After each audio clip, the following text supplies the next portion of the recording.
All right. We just finished, well, you just finished talking about Battlestars. It's not going to get renewed. And we want to talk about the next person who was important in your life, which was you. Yay. You were the most important person in my life. You were the most important. So the next, not the most.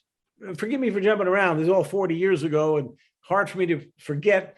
I mean, the first show I ever created, was Freeze Frame, and that's the part that I leave out. My first created by show, but again, 5 rounds in 22 minutes. But and by the way, I put it up on YouTube once upon a time, and I think it got like 100 views. Even though Jack Clark was a good host, no.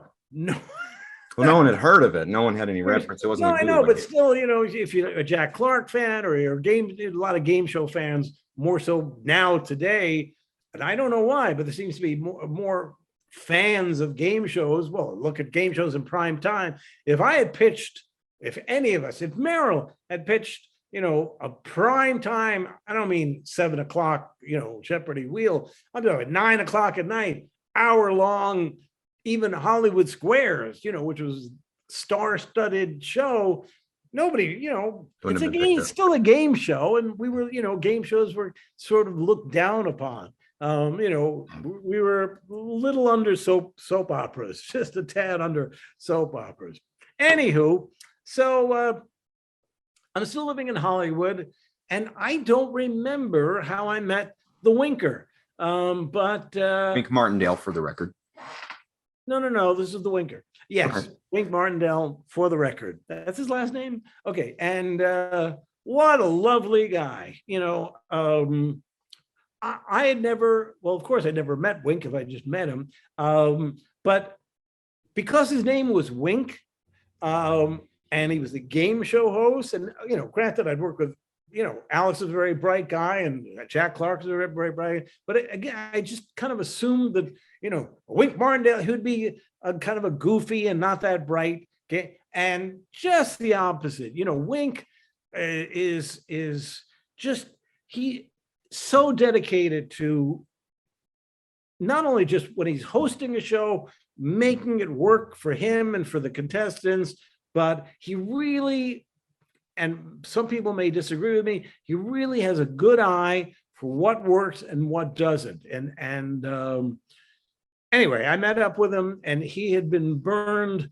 He had a partner, and he was paying his partner, but he asked me to work with him because he had a few ideas, including a show called Squeeze It, which sounds like a terrible title. Mm-hmm. We did a bunch of run-throughs, and by run-through, I mean, we went to the Beverly Hills Country Club, and we'd rent a room, and we'd get contestants, and Wink would host instead of me for once, and Wink would host, and Squeeze It. Top of my head, I can't. Well, just take the word chrysanthemum. Okay, within the word chrysanthemum, okay, I would give you a clue to get the word anthem. Okay, you squeeze the word down, chrysanthemum. This is a poor choice. It's easy, anthem, yeah. And then it was a movie starring giant ants. Them, these are not good clues, but so the words would be within the words. Chrysanthemum is not a good choice, but you get the idea. Yeah. And it worked. The title maybe doesn't sound terrific, but we did Squeeze It. We worked on Bumper Stumpers together. I did a run through for the King Brothers on a show called Second Honeymoon, which again was Newlywed Game.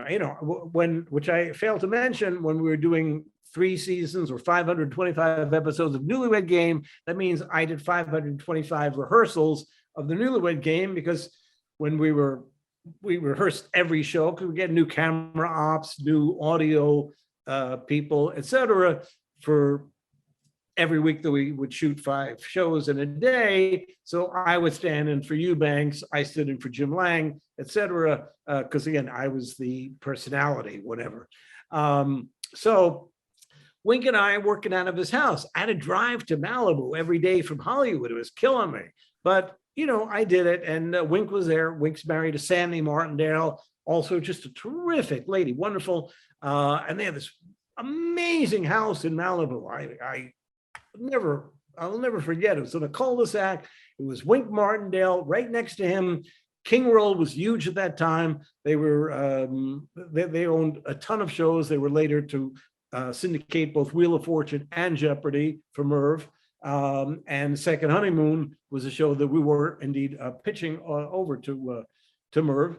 And so Michael King lived next door, and Charles Bronson lived next door to him. So every day I'd see Charles Bronson and Michael King would come over, and Michael King would watch us work, which was a little intimidating, but after a while it's like, oh, okay, it's just Michael.